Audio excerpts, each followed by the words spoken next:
നമസ്കാരം. മലയാളി വാർത്തയിലേക്ക് സ്വാഗതം. പുനർജനി കേസിൽ വി.ഡി. സതീശൻ കുറ്റവിമുക്തനായിരിക്കുകയാണ്. പ്രതിപക്ഷ നേതാവായിരുന്നപ്പോൾ അദ്ദേഹത്തെ രാഷ്ട്രീയമായി വേട്ടയാടാനായി പിണറായി വിജയൻ സർക്കാർ ഒരുക്കിയ കെണിയായിരുന്നു പുനർജനി കേസ് എന്നാണ് ഇന്ന് ഈ കേസ് ഉപേക്ഷിച്ചുകൊണ്ട് അല്ലെങ്കിൽ കേസ് അവസാനിപ്പിക്കുന്നു എന്ന് പ്രഖ്യാപിച്ചുകൊണ്ട് ആഭ്യന്തരമന്ത്രി രമേശ് ചെന്നിത്തല പറഞ്ഞത്. അതായത് പുനർജനിയുമായി ബന്ധപ്പെട്ട കേസിൽ വി.ഡി. സതീശനെതിരെ തെളിവുകളൊന്നുമില്ലെന്നും വി.ഡി. സതീശന് ഇതുമായി യാതൊരു ബന്ധവുമില്ലെന്നും വിജിലൻസ് മേധാവി, വിജിലൻസ് ഡയറക്ടർ ഇദ്ദേഹത്തിന് റിപ്പോർട്ട് നൽകി എന്നാണ് രമേശ് ചെന്നിത്തല പറഞ്ഞിരിക്കുന്നത്. അതുകൊണ്ട് തന്നെ ഒന്നിലേറെ അന്വേഷണങ്ങൾ ഈ പുനർജനി കേസുമായി നടന്നിട്ടുണ്ട്.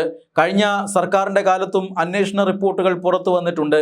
ആ അന്വേഷണ റിപ്പോർട്ടിലും വി.ഡി. സതീശനെ ബന്ധിപ്പിക്കാനുള്ള തെളിവുകൾ ഇല്ല എന്നായിരുന്നു ഉണ്ടായിരുന്നത്. എന്നാൽ ഇപ്പോൾ പുറത്തു വന്ന അന്വേഷണ റിപ്പോർട്ടിലും അങ്ങനെ തന്നെയാണ് പറയുന്നത്. വിജിലൻസിൻ്റെ ആംഗിൾ ഇല്ലാത്ത ഒരു കേസാണിത് എന്ന് വിജിലൻസ് ഡയറക്ടർ തനിക്ക് റിപ്പോർട്ട് നൽകിയിരിക്കുന്നു.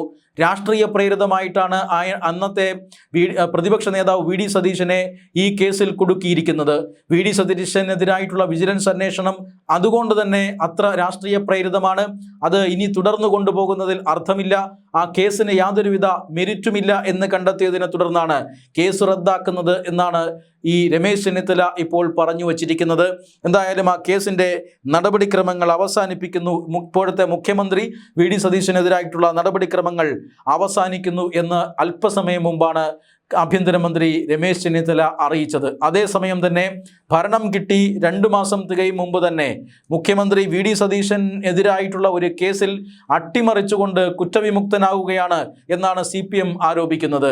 വി.ഡി. സതീശൻ അതിൽ കുറ്റക്കാരനാണ് എന്നുള്ളതിന് നിരവധി തെളിവുകളുണ്ട്.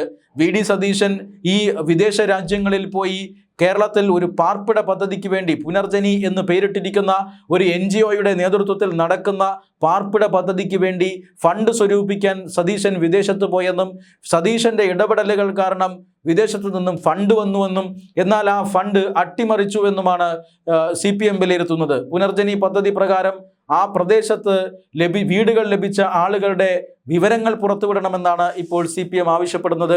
വി.ഡി. സതീശൻ അതിന് കൃത്യമായ പങ്കുണ്ടെന്നും അധികാരം കിട്ടിയതുകൊണ്ട് മാത്രം കേസ് അട്ടിമറിക്കുകയാണ് എന്നുമാണ് CPM പറയുന്നത്. പക്ഷേ CPMൻ്റെ ഭരണകാലത്തും വന്നിട്ടുള്ള വിജിലൻസ് റിപ്പോർട്ടുകളിൽ വി.ഡി. സതീശനെ ബന്ധിപ്പിക്കാൻ കഴിയുന്നില്ല എന്നൊരു സാഹചര്യമുണ്ട് എന്നുള്ളത് വളരെ സത്യമാണ്.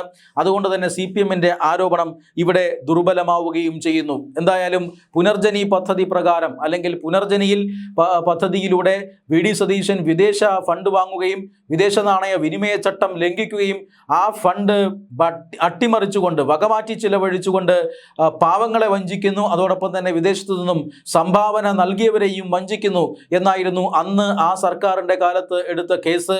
അതായത് ഇത്തരം കേസുകളിൽ ED ഉൾപ്പെടെയുള്ള ഏജൻസികളുടെ ഒരു ആകർഷണം ഉണ്ടാകാനുള്ള സാധ്യതയുണ്ട്. ഇത്തരം കേസുകളിൽ FIR രജിസ്റ്റർ ചെയ്താൽ തീർച്ചയായും EDക്ക് അത് ഏറ്റെടുക്കാനും അതിൽ കള്ളപ്പണ ഇടപാടുകൾ നടന്നിട്ടുണ്ടോ എന്ന ഒരു അന്വേഷണം നടത്താനും കഴിയും. അതുകൊണ്ട് തന്നെ ED ഉൾപ്പെടെയുള്ള ഏജൻസികൾ വരട്ടെ എന്ന രീതിയിലാണ് തെരഞ്ഞെടുപ്പ് അടുത്ത് നിൽക്കുന്ന സമയത്ത് വി.ഡി. സതീശനെതിരെ വിജിലൻസ് കേസ് രജിസ്റ്റർ ചെയ്തത് എന്നാണ് കോൺഗ്രസ് ആരോപിക്കുന്നത്. പക്ഷേ വി.ഡി. സതീശന് അതിന് കൃത്യമായ ബന്ധമുണ്ടെന്നും കോടിക്കണക്കിന് രൂപയുടെ ഫണ്ട് തട്ടിപ്പ് നടന്നിട്ടുണ്ടെന്നും CPM ഇപ്പോഴും പറയുന്നു. എന്തായാലും കേസുകൾ അവസാനിക്കുകയാണ്. വി.ഡി. സതീശന് ഈ പുനർജനി പദ്ധതിയുമായി ബന്ധിപ്പിക്കാനുള്ള തെളിവുകളില്ല എന്നൊരിക്കൽ കൂടി വിജിലൻസ് പറഞ്ഞിരിക്കുന്നു. അതോടുകൂടി വിജിലൻസിൻ്റെ റിപ്പോർട്ട് കയ്യിൽ കിട്ടിയ ആഭ്യന്തരമന്ത്രി ആ കേസ് അവസാനിച്ചതായി ഇപ്പോൾ വാർത്താലേഖകരെ അറിയിച്ചിരിക്കുകയും ചെയ്യുന്നു.